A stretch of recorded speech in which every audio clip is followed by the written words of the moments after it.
Hi friend, David here from Learn Christmas Lighting. And today I want to revisit one of my top videos here, which is how to build a Christmas light controller, how to build your first Christmas light controller. And this guide is going to apply whether you're building a Falcon, a Culp, a Hinks Pix, whatever you're building, whatever comes in the future. These are the general steps that it takes to build an average controller.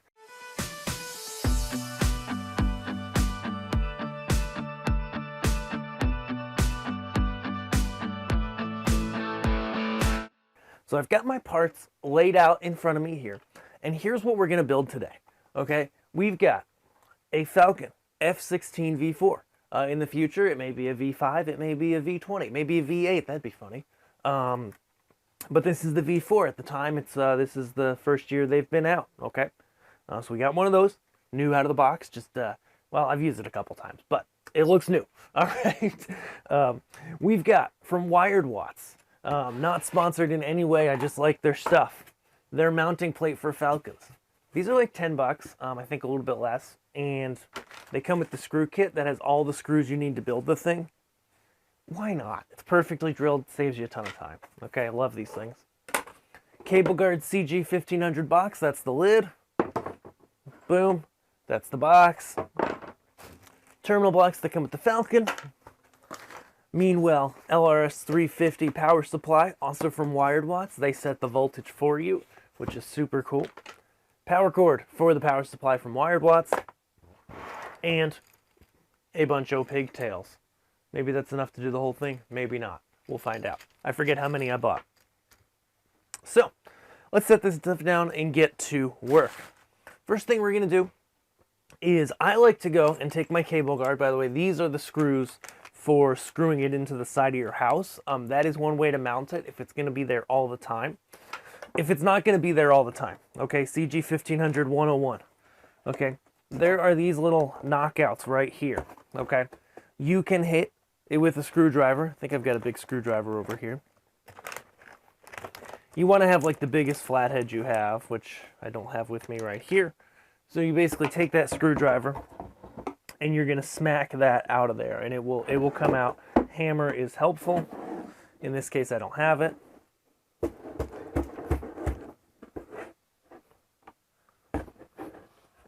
Look at my bald spot, everybody.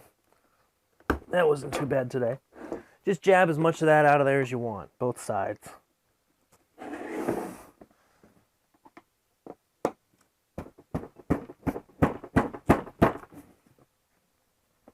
Again, larger, sharper flatheads are great for that. I don't have one with me, so you get what you get. Okay, I'm a big fan of mounting them these ways because once you do have that set up, you can run a zip tie right through that hole. Right there, you can put a zip tie right through that. Now people say, okay, this is mounted somewhere, you know, water's coming down. Is it going to get inside of the CG 1500? I mean, technically it could. Does it happen? No. Even if it started to run down, it could come inside. It's going to be behind all of these standoffs right here, and it's going to run down to the bottom. That being said, if you're concerned about it, an alternate way to mount it is these oval ones on the back, okay? So you see these oval ones, and you can actually take those and take out of the top layer of like this layer cake, okay? Not the lower one because that'll drill through the box, but the top one. You grab a real tiny drill bit. You drill right through both sides of that. You take baling wire, okay? You can mount that without putting a hole through the CG 1500, which I've had no problem with. I mean, you could seal it, you know, put your zip tie through, mount it, coming back, seal it with something, but I don't know. Never had a problem, okay? So, once you knock that out, I always like to do that first, so if there's any extra stuff, you can clear that out. And then we're going to go ahead and start our build. So we've got the Wired Watts mounting board for Falcon and SAN devices. You got to find where your controller fits, which I'm blanking on for a hot second. If you don't know where your controller is supposed to fit on this board, then if you go to Wired Watts, it will show you where to put it. They've got pictures of all the popular controllers, which I think I'm going to have to do here. Of course, as always, if they've got new controllers that might not quite fit, you might have to drill a hole. Not a huge deal. Let me check on that super quick. Excellent. So check that out. It is up the right side and it is oriented thusly. And so rumor has it, it should line up with some of these holes over here.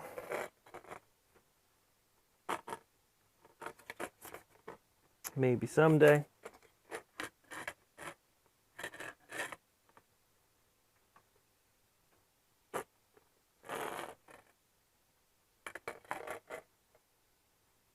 It may not be the same holes in the V4, but regardless, you really only need 2 good mounting holes.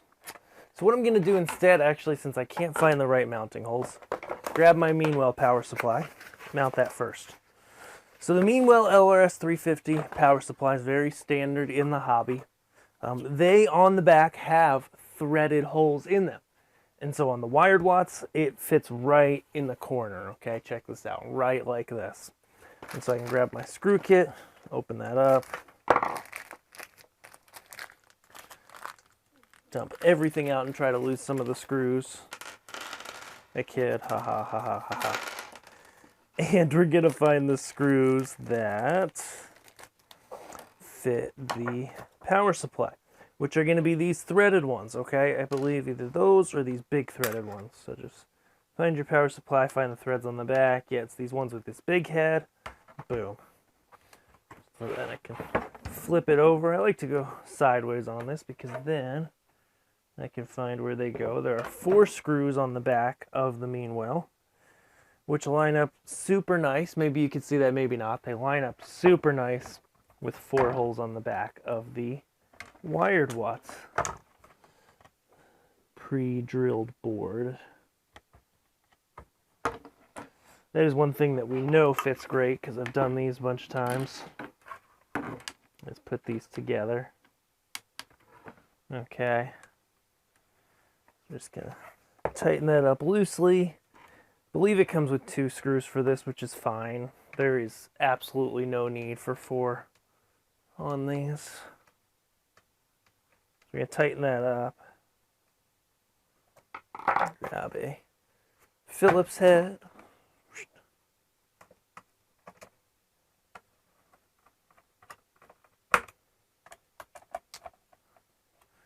Beautiful.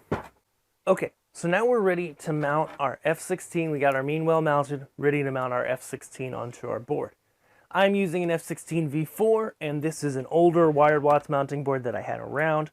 I imagine the newer ones, he's got the holes correct. On this one, however, the holes do not match the V4 because it's a mounting board from before the V4 controllers existed. Thus, Ken from Wired Watts cannot predict the future. I know, crazy. So I found this mounting hole right here is going to work for me. So I'm just going to take that. I've got the spacer that comes with the kit. I've got one of the bolts. I'm going to place that through first and hold it with one finger. Then place the circuit board on top. This mounting position is not perfect, but I believe it will work well. And then there's a nut. They are lock nuts that come into the kit, so I can hold that, start threading it on there. Then I can grab a pair of pliers. My Scotch-Lock pliers actually do work fine for this. Tighten that in there.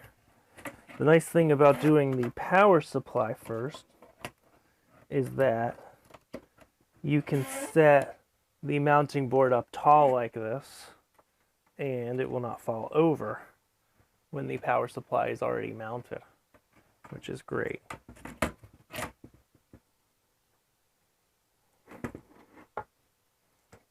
I'm going to get a good grip on that. Boom. Tighten that up. As mentioned before, the spacer is a lifesaver on the bottom of the board because it keeps you from over torquing the board and killing the connections, which, you know, we don't want to do, right? We want it to be happy. So I'm just going to double check on mine. It should fit real nice. Yeah, everything's going to fit in there. Power cords might be a little tight, but they should be okay. Again, if you buy the new Wired Watts board for any of the controllers, it should be proper. Next step, okay? So now we want to go ahead, and there are a few things we could do next, okay? Having everything mounted, we could mount this into our cable guard box, okay? What I do is I get it loosely ready first, okay? I don't actually tighten it up until I'm ready to go.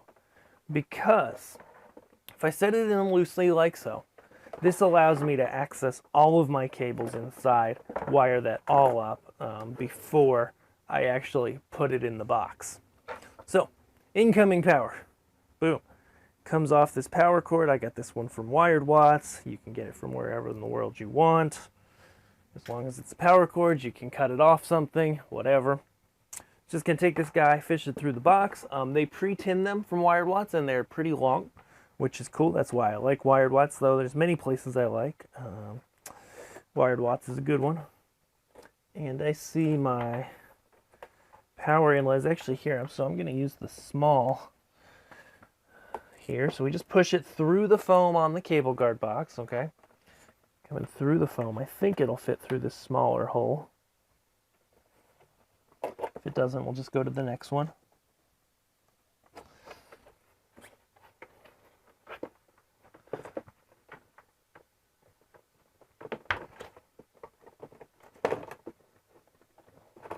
But we go to the next one.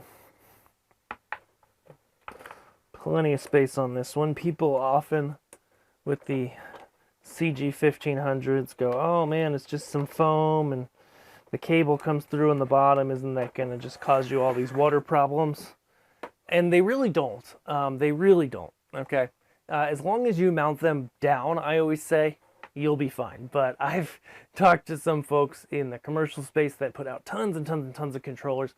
I've watched them put them on the ground sideways, just as this is oriented, with the foam to the side, and they literally have no problems. So take that with a grain of salt. Now I go ahead and I find my Phillips head again. Good luck with that, David. We'll be using the flathead. So, oh, there it is. So, go ahead, ground, neutral, and live. Ground being green, neutral being white, live being black. If you have a cable that came with the European/Chinese/ probably most of the rest of the world color code, you will have usually a brown and a blue, which are your hot and neutral.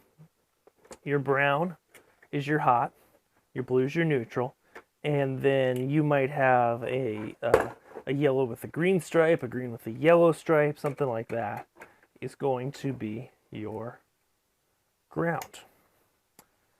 So on the mean wheels, I do insert these, just a little thing here. On the left side of the screw, I insert the wire to the left of the screw. Why do I do that? Because they tighten clockwise, which means as I tighten the screw, it actually, if it catches the wire, which it shouldn't, and it starts to pull it, it will pull it further in to better contact instead of pushing it out, where the wires, if I had exposed copper there, they would be able to touch and cause problems, arcing, okay? We don't want that, all right? So now that I've got that going, I like to go ahead and do my mains power for my controller. Most of the time, I'm going to use number 10 wire, 10 gauge wire.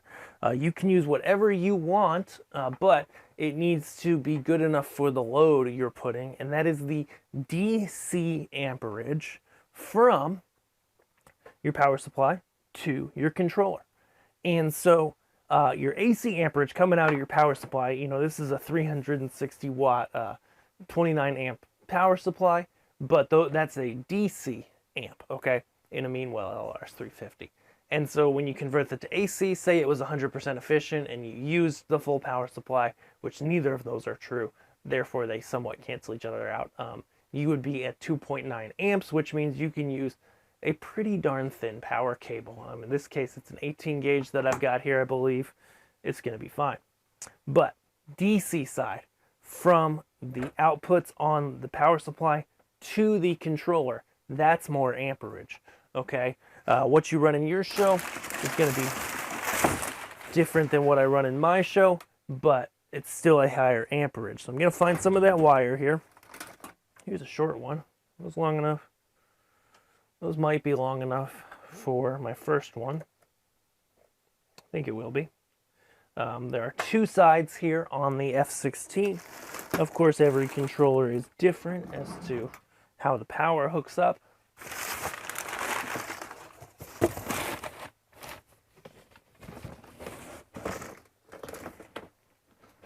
And then I've got some bare wire here. So we'll take that bare wire.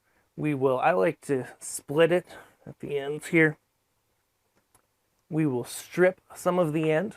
I do really like these Vice Grip automatic wire strippers. Regular ones work good too, but sometimes with thicker cable these don't work. It depends how rubbery the cable is. More plasticky cables tend to work a little better. And I like to go in and actually hook up the first side. So literally strip it, hook up that first side first. Let's see if these will work on this today or not. Nope. These work great on the pixel pigtails and stuff. On this wire, it's really hit or miss. We'll try it again. Oh yeah, we got it. Cool. So we get that stripped. We got just a little bit of wire stripped. So what I'm going to do here is insert my two sets of wire. So we've got our wire here. First set, V plus is always going to be red. V minus is always going to be black. Very important. Let me just zoom in a little bit too for you guys. Awesome. So we got V minus, V plus. Keep them separate. I like to, if you can, leave a gap between the two, if possible. Not always possible though, and I understand that. And so we'll go ahead, loosen that up. Again, same side of the screw so that when you're going clockwise, if the screw were to catch the wire, it would tighten it. Always a good policy. Then V plus.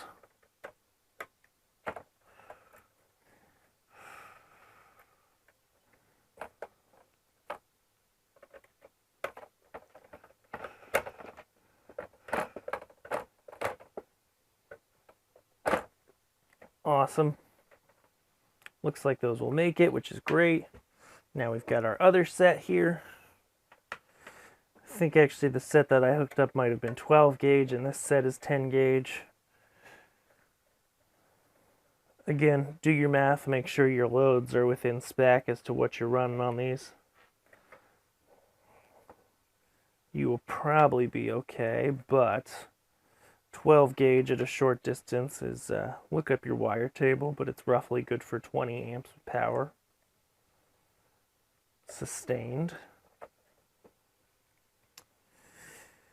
When you are inserting wires, and I know the 10 gauge is tight on a lot of these, it is best if you can get the wire to go in and stay straight without having to give it a little spin with your finger like I just did. That helps immensely. When you do give it that little spin with your finger, it actually makes the wire wider, okay? The wire's not as tight after you do that, okay? So like here on the V plus, I have not spun it, and sometimes you can just kind of coax it back together gently and get it to fit. Again, 10 gauge wire is a tight fit, but if you're gonna run your power supply to the max, that's really crucial. In this case, I'm definitely not, because this is a single Meanwell LRS 350 hooked up to both sides of this F16, which tells me that the very max I could put into it on a 29 amp power supply per side, if it was evenly balanced, would be something 15-ish, okay? So now we're going to the Falcon side. Okay, you always want to keep track of what wires have to come through the bottom of the box versus which are internal. These are all internal. So I've got a flathead now on this terminal block. Loosen up that terminal block really good. Actually, I'll turn it this way for you. So So hopefully you guys can see that real good. So we'll loosen those guys up. When tightening down a terminal block, I don't know if you'll be able to see it or not, but there is a door. It is somewhat spring-loaded. And so sometimes you do need to hold your driver on it to get it to go down. It also will be gravity-based a little bit. So we can get that wire to fit in there without any extra wire sticking out. That's the goal. With number 12 or number 10 wire, it's tight. I'm not going to lie to you. So if you need to push it in a little, just support that terminal block really good so it doesn't snap off, particularly with the Culps. I know people occasionally have issues with that, but with any controller, you know, it's not soldered down with that much stuff to the actual board. So, you know, be gentle. Be nice. Go ahead and we got that one. Got the positive. If there is wire sticking out, that's going to be a big problem. If it touches, excuse me for that focus issue, if it touches, you will get arcing. In the case of a Meanwell or other good quality power supply, that arcing will immediately shut down the power supply. This is what you want. If you have a not so good power supply, that arcing will cause things to start fires. So use good power supplies. So I'm just going to approximate this run of wire here. Cut it.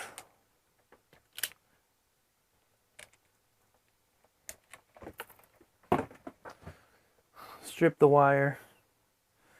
When you are cutting it and there's little bits of wire, notice I didn't do it over top of my board, I did it over here. That's pretty key because if you do send shards of wire all over your board, that could cause some issues later. You know, you could create some arcing experiences that you really didn't want. Nobody wants electrical arcing, just say no. For whatever reason, maybe it's something with the dyeing on this particular wire. Seems the red strips a lot better than the black.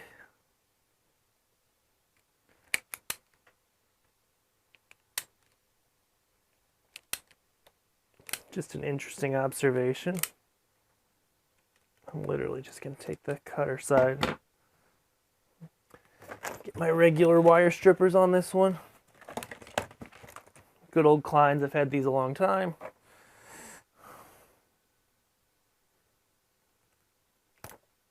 There we go. Mucho better. Awesome. So now we go ahead, clean that up a little, try to pull it off as opposed to spinning. That does work better. Now we're ready to insert again, voltage red, ground black.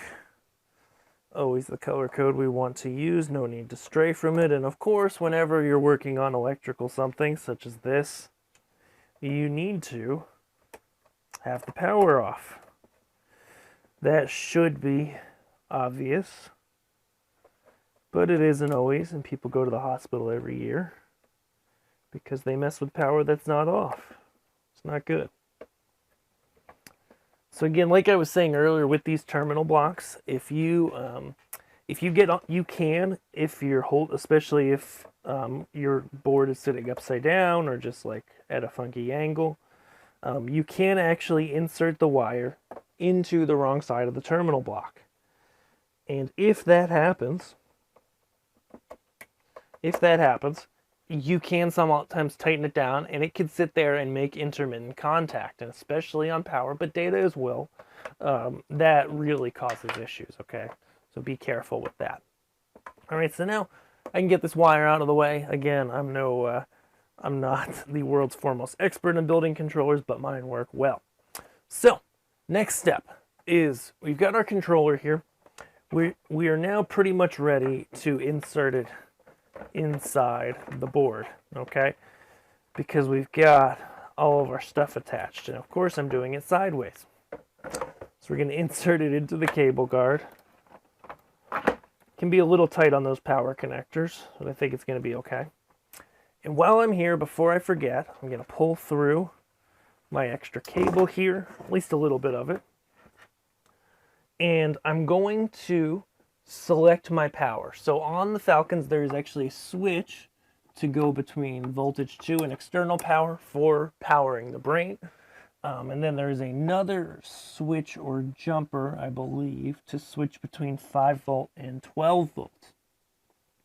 Okay, every controller is going to be different, so read the documentation on your controller to find that if it is so necessary. Okay, and I think, oh, there it is. Yep, so there's the 5 volt and 7 to 13 on the Falcon F16. It was already in 7 to 13 volts. Awesome. So now I like to go ahead and actually set it up this way because it's pigtail time. So pigtails are the bare wire to connectors that we use to connect up our controllers, okay? And so what we're going to do here is we have our bag of Phoenix connectors from the controller company. Sometimes they come in the controller, sometimes they don't. And we're going to loosen up the connection here. We're going to insert the wire on these, which they dip these in a little bit of solder. This one is really bad. It's got on it, let me see if I can show you. It's actually got in it this one wire that's got a whole blob of solder. There's no way that's going to fit into the terminal. It's just not, okay? So with one like this one from Wired Watts is good. It's pre-tinned and it's long enough to actually fit through in here. Sometimes you get these from places and they do the little solder pre-dip as mentioned, and it's really, really tight. I mean, it's like just the tiniest bit of wire exposed.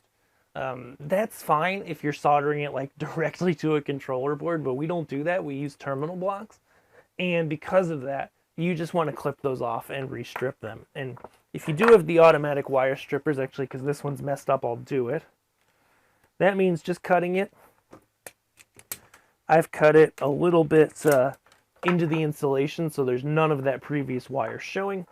And if you have these automatic ones, you can usually, especially if it's all the way tight on your tightening knob, you can usually flatten them out real good and get them all in one run, just like that, which is awesome. Okay, hopefully you can see that pretty well. So now we just want to take them. Again, if they're pre-soldered, it helps because it keeps them from splitting when you go through here. But we're just going to insert them through here, like so. Insert enough extra that you got room to work. Boom. These are a female plug for X-Connect, and that's pretty typical. Make sure the locking ring is on them. If you're using a heat shrink type label, that needs to be on here before you do this. If you use, I use a label maker or a sticker type label, so we can add that on later. And then I like to label them when I'm done, but I like to do 1 through 4 through the first hole on the cable card, then 5 through 8, 9 through 12, and go in order left to right, so that if you're finding a number, you're choosing from 4 that are coming out in a spot on your controller instead of from 16, right? Okay, so this process, we'll do it for all of our controller bits here, is I need my tighter flathead, which always disappears. I know this one will work. So we gotta loosen these up. Again, same concept. It's a door on the terminal block that comes down. And so you want to let gravity be your friend. If you turn it upside down like this, you can get that door the wrong way. And on the F16, it goes ground, clock, data, voltage. For most hobby pixels, clock, the second wire is not used. Check which way it inserts into the plug. Okay, you want to check that there. And then you're able to go. And you're able to go, okay. Ground, skip. So ground is black. So we'll insert that. Again, let gravity be your friend. So ground, gravity's my friend. Gravity is a friend of mine. Gravity's my friend. And then what we're going to do is go skip, data and voltage. So often you can get 2 wires in at once or 3, insert them and then tighten, but don't be afraid to just do one at a time. It's always more important to do a good job at getting the wiring tightly than it is to save time.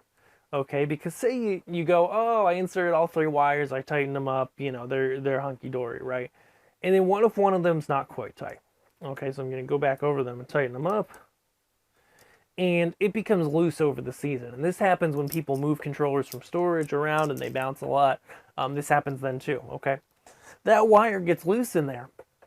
And now it's sitting in here, you know, at your output, controlling your props. And in the middle of your show, it's getting loose. Now you have connection problems. Now you're like, okay, do I have a data problem? Do I have a power problem? What's going on, okay? And if you just took the time to make sure they're really tight the first time, you probably won't have problems down the line. Okay, so this is then the rinse and repeat part, which we're going to skip for today because that's boring and slow. But you literally just line this up. So on the Falcon, for example, and many controllers, this will be number 1. It is labeled on the board. We'll insert them. We'll grab our label maker. We'll label these. Okay, we'll go ahead. We'll pull up a network cable into this box, okay? Some people go with the lids, and they will actually buy cable glands for network, and they will put them here or here. They'll drill them out and have a network plug on the outside. Or you can just, even after the controller's built, snake that up through here.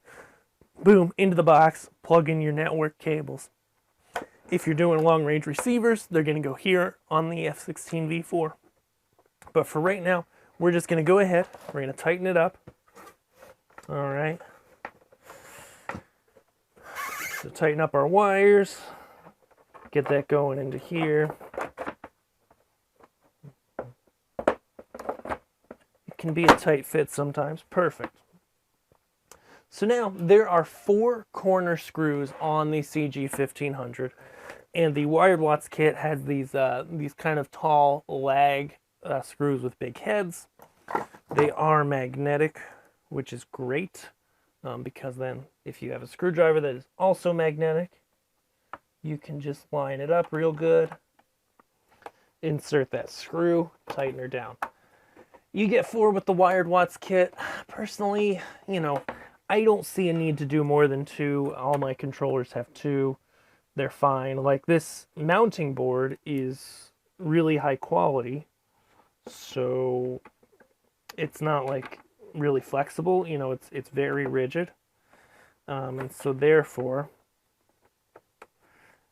I just don't see the need to do all 4 screws. It just doesn't happen. So you get that, you get it all lined up, and it should tighten down in there. I think I'm hitting it. After the fact, you can always check it. Good. Okay, so now we've got that going. We can pull the rest of our cables through. Of course, leave a little bit inside here. That's not going to be a problem at all. Pull your network cable through. Insert it there. If you're skipping to another controller, you can do so. The lids on these are just a simple clamp together. Boom. Lid. And then we can power it up to test it. Now, with anything, there is high voltage here coming in on your input cord into your controller, okay? If you don't feel comfortable with high voltage, you're not used to being around exposed high voltage because those screws will shock you, just please be careful. And, you know, the best thing you can do caution-wise is use a little extra caution. And if you're not comfortable with electricity, just make sure that anytime it's plugged in, you just close that up, okay? Just close up the box, boom, it's done.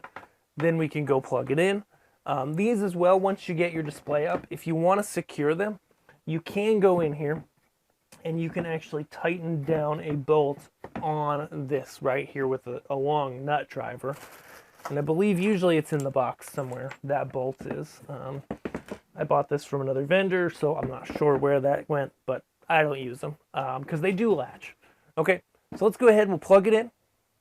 And then what you should see when you do plug it in, find some power here, plug it in,